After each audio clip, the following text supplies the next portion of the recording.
in my stomach was slowly being replaced by excitement. Because he had asked me to a fancy restaurant for dinner. I thought it was just a goodbye, I'll see you after spring break date. But what if it was more? Peyton and Aiden had been friends forever. She knew him better than anyone. If she thought Aiden was about to pop the question, he might be. Do you really think he's going to propose? Yes, she squealed and clapped both her hands together. Which is why you need to suck it up and wear that dress. If Aiden was going to propose tonight, I wanted to be myself, not some version of Peyton. The girl staring back at me in the mirror was not me. I barely even recognized myself. I should probably get going.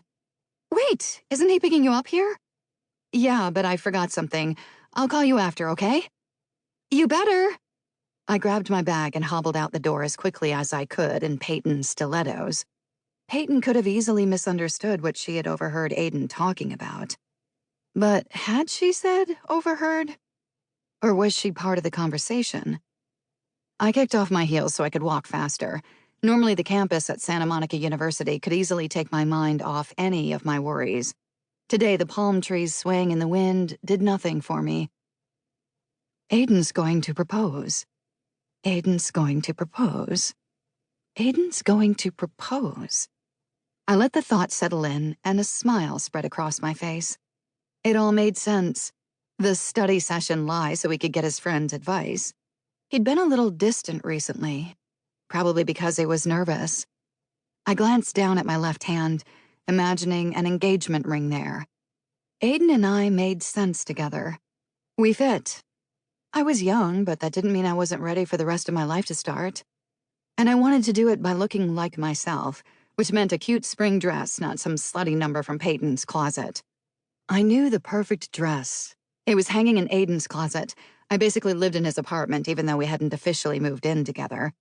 I was going to miss him terribly when he was gone for spring break, but knowing that we were engaged would certainly make it more bearable. I stopped outside his apartment building. The more I thought about it, the more it made sense. We'd be parting ways in a few months. I'd be staying on campus during the summer, and he was starting his new job. Being engaged meant he wouldn't forget me while we were apart. I shook the thought away. That was ridiculous. He wasn't going to forget about me, and I certainly wasn't going to forget him. He was everything to me.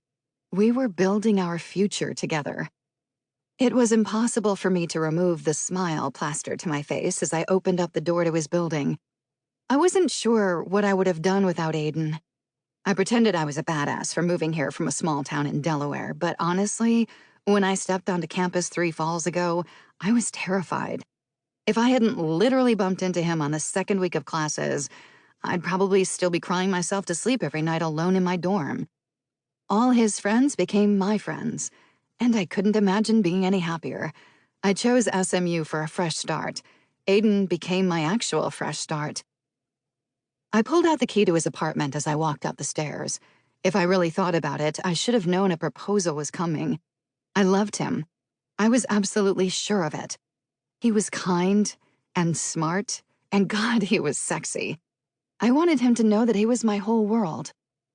I stopped outside his door. There had always been a little fear in the back of my mind that I wasn't good enough for him, that his parents didn't approve of me, and that's why I hadn't met them. But tonight would change everything. I wanted to be enough for him. He was enough for me. He was it for me. So why was I still all sweaty? Stop being weird.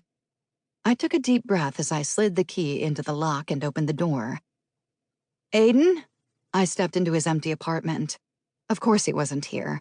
He was probably on his way back to pick me up from Peyton's. I laughed and grabbed his t-shirt off the floor.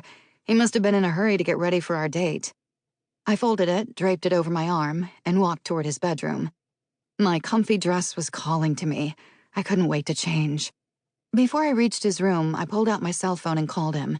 Hopefully he wouldn't go in and talk to Peyton. Their friendship had always bothered me a little, and it bugged me that she knew about him proposing before even I did. I wanted to forget that the past half hour had even happened and enjoy our night.